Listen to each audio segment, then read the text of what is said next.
Welcome back. You're watching As It Happens, and we continue with our conversation with Patricia de Lille. I want to pick up, Ms. de Lille, from where you left off, the last point you made about Helen Zille and how you came together for what you believe was for the good of the country. How's your relationship with her now? How would you describe it?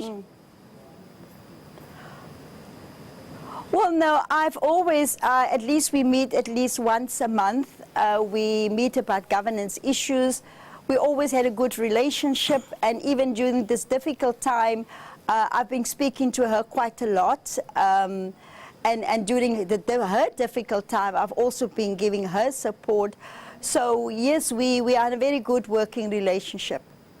Did you support her during those colonialism tweets and everything around that? I've always said to her, Helen, I support your right to say things that you, to express yourself, because that is everybody's right to express yourself.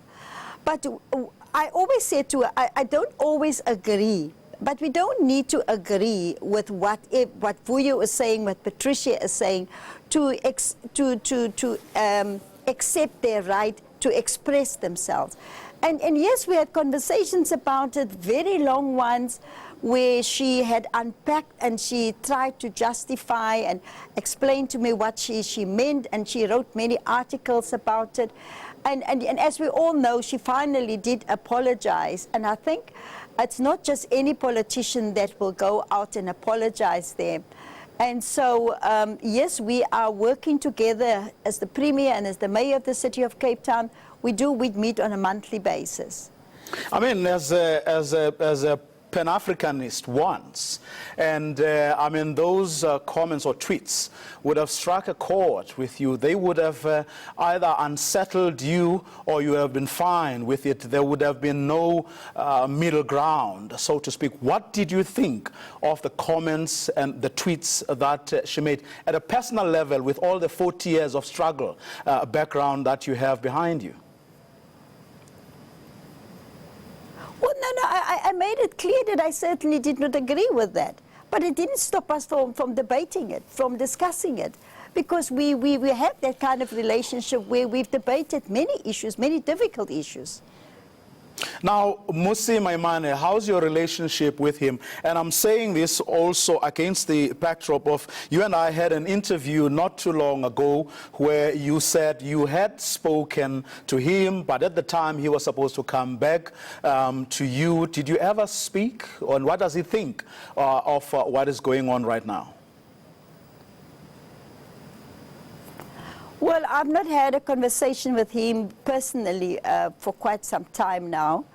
I have said in interviews that I felt hurt, I felt disappointed, that he did not ensure that I get treated the same like any other DA member. But now things have gone further than that, and we are now in court, and obviously as the party leader, he has to support the party position. And me as the applicant in all of these matters, I've got my own position on these issues. So we're really speaking through to the courts now, because that's where I feel is the only place we are finally going to find natural justice. Do you believe that he is constrained? In other words, he may well sympathize with you, but he is, for whatever reason, not able to? Well, I don't want to judge him, Vuyo. I don't want to have an opinion about him. I think that, as the leader of the organization, he must be firm. He must stand for what he believes in, his values, his principles. And at the same time, respecting mine. And I give it to him that he can be his own person. Whether he wants to exercise those rights is entirely up to him.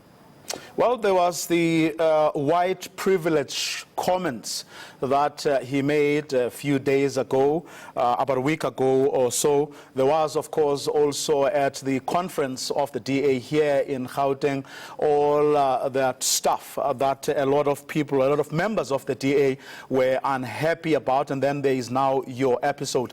Some analysts saying, well, this is the beginning of the unraveling of the Democratic Alliance. Is that a view you share? What we must all share view that we are the most unequal country in the world. In fact, in 1994 we were second to Brazil, but Brazil has overtaken us. And therefore inequality in our country should be a concern for all of us.